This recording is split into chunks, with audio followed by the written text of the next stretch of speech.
Bonjour et bienvenue. Aujourd'hui, on va se plonger dans des textes théologiques assez fascinants. Oui, qui pose des questions assez fondamentales. Exactement. Imaginez un peu, un Dieu infini, hors du temps, hors de l'espace. Pourquoi aurait-il besoin, selon ses écrits, d'établir un trône dans notre univers? Hmm, c'est déjà une image forte. Et encore plus étrange peut-être, pourquoi aurait-il besoin d'un nom? Bonne question. C'est vraiment le nœud du truc aujourd'hui. On va explorer ça à partir des sources qu'on a étudiées. Oui, décortiquer ces concepts. Le trône divin dans la création, la signification qu'on donne aux noms IHVH et Jésus. Et voir comment tout ça s'articule avec l'idée du libre arbitre, du salut, bref, essayer de saisir la logique interne de ces textes. C'est ça. Alors, commençons par cette image du trône. Un trône divin, mais dans le temps et l'espace. Qu'en disent les textes? C'est une image très présente, oui. On cite souvent Isaïe 14 ou le psaume 103. Hmm, Pour situer ce trône, mais attention, c'est symbolique, hein. Au-dessus des étoiles, la montagne de l'Assemblée. c'est pas une adresse postale cosmique. Non, pas du tout. C'est une façon d'affirmer sa souveraineté absolue sur tout ce qui est créé. Le centre de contrôle, si l'on veut. D'accord. Et les écrits insistent aussi sur le parallèle avec l'Arche de l'Alliance. Ah oui, celle décrite dans l'Exode. Exactement.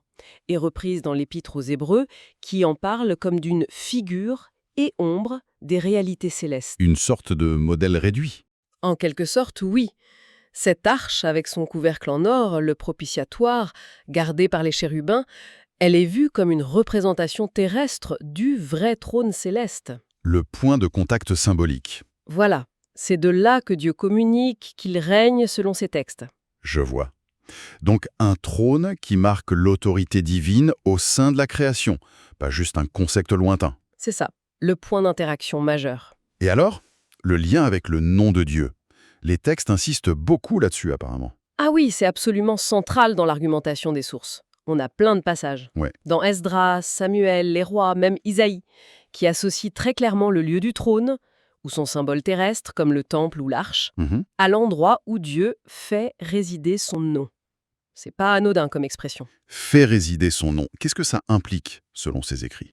Ça implique que le nom, c'est bien plus qu'une simple étiquette. Dans cette théologie, il représente la présence même de Dieu. Sa présence. Oui, son autorité, sa gloire, mais manifestée dans la création. L'arche, par exemple, est parfois appelée l'escabeau de ses pieds. Image parlante. Très parlante. Et qu'est-ce qu'elle contenait? Les tables de la loi. Ah oui. Du coup, l'idée développée, c'est que Dieu règne depuis son trône par ses commandements. Et ces commandements sont liés à son nom, qui en est comme le garant. Le nom comme représentant de la loi de l'autorité divine sur le trône. Exactement. D'accord. Le lien symbolique est fort. Mais ça amène une question plus fondamentale, qui est aussi dans les textes, non? Un être infini, unique, préexistant à tout. A-t-il vraiment besoin d'un nom intrinsèquement? C'est pile la question. Et les sources l'abordent de front. Et alors? L'idée, c'est que, non, dans l'absolu, avant la création, Dieu seul n'a pas besoin de nom. Un nom, ça sert à distinguer, à interagir quand il y a d'autres êtres. Logique. C'est justement quand Dieu décide de créer le temps, l'espace et surtout, point clé, des créatures avec un libre arbitre, Mhm. que là, oui, un nom devient nécessaire pour cette interaction. C'est le pont relationnel. D'accord. Et le premier nom majeur révélé, c'est YHW. Oui, YHW. L'épisode du buisson ardent avec Moïse dans l'Exode est fondateur. Les textes lient ce nom aux attributs divins, miséricorde, grâce, justice. Les qualités de Dieu. Voilà. Mais aussi, attention, à une puissance, une santé qui impose le respect. Le commandement sur l'usage du nom, les psaumes qui célèbrent sa grandeur. Il ne faut pas le prendre à la légère. Pas du tout. Ce nom, YHV, agit comme le représentant de Dieu dans la création. Un Dieu qui, par nature, ne peut pas être contenu par cette création, comme le dit Salomon lui-même. Trop grand pour la boîte, en quelque sorte. C'est l'idée. Et les sources s'arrêtent aussi sur le fameux Ayé, Asher Ayé, Exode 3.14. Je suis celui qui suis. C'est la traduction courante.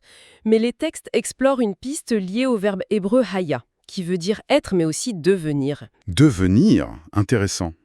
Oui, l'interprétation suggérée, c'est que ça pourrait aussi vouloir dire « je serai ce que je serai ». Ça introduit une notion d'existence dynamique, un Dieu qui se révèle dans l'action, dans le temps, pas juste un état figé. Une existence en devenir, en révélation.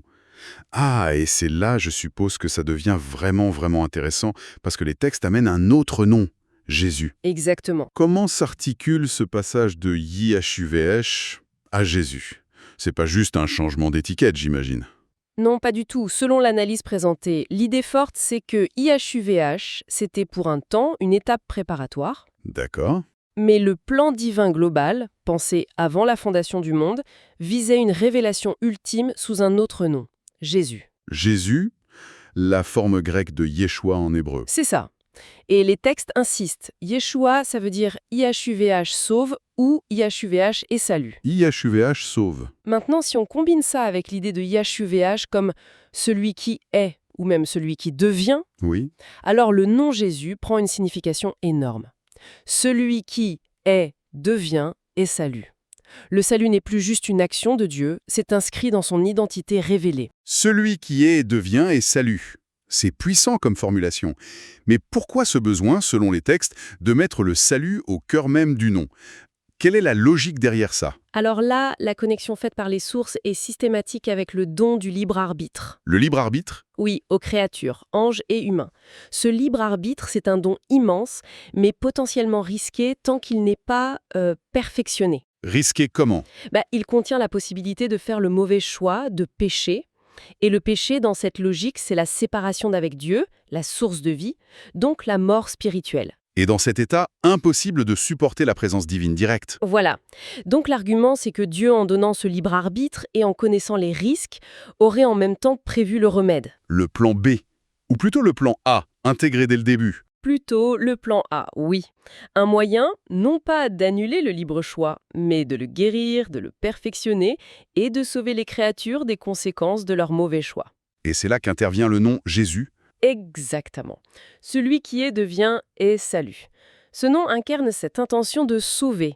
Il résume le plan de rédemption, centré sur l'amour, le sacrifice, la croix en est le symbole, un plan qui, insistent les sources, était prévu avant même que le problème n'apparaisse. Un plan préventif en quelque sorte. En quelque sorte. Et les écrits soulignent aussi que les créatures, seules, n'ont pas la force d'obéir parfaitement ou d'aimer totalement.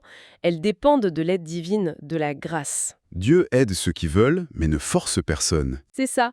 L'intégrité du libre arbitre est préservée. Mais ce respect du libre arbitre a un coût immense pour Dieu, symbolisé par la croix. Et ce coût semble justifié par la valeur fondamentale de cette liberté dans le plan divin. D'accord. Donc si le libre arbitre crée ce fossé potentiel et que le nom Jésus représente la solution, le salut, comment Dieu comble-t-il ce fossé concrètement? J'imagine que c'est là qu'on arrive à l'incarnation, Dieu qui devient créature. Exactement. C'est la suite logique présentée. Pour jeter un pont sur cet abîme entre l'infini saint et la créature finie, faillible, il faut un médiateur. Un médiateur qui soit les deux à la fois. Oui, pour être efficace, il doit partager les deux natures, pleinement Dieu et pleinement créature. Et comme une créature ne peut pas devenir Dieu, C'est Dieu qui devient créature. voilà, la seconde personne de la Trinité, le Fils, qui devient homme en Jésus. Et il vient sous le nom de Jésus, pas YHW. C'est souligné comme important, ça. Très important, oui.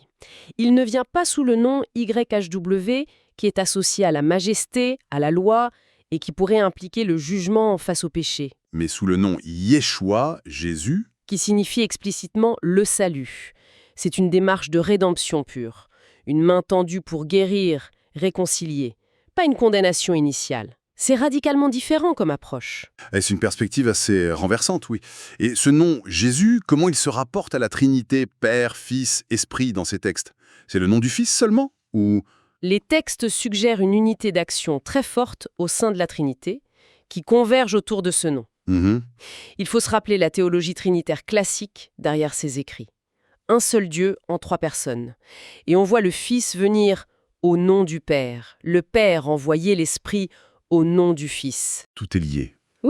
Et puis, il y a le baptême, on a l'ordre de baptiser au nom du Père et du Fils et du Saint-Esprit. La formule trinitaire, hein. Mais dans les Actes des Apôtres, on voit souvent les disciples baptisés simplement au nom de Jésus.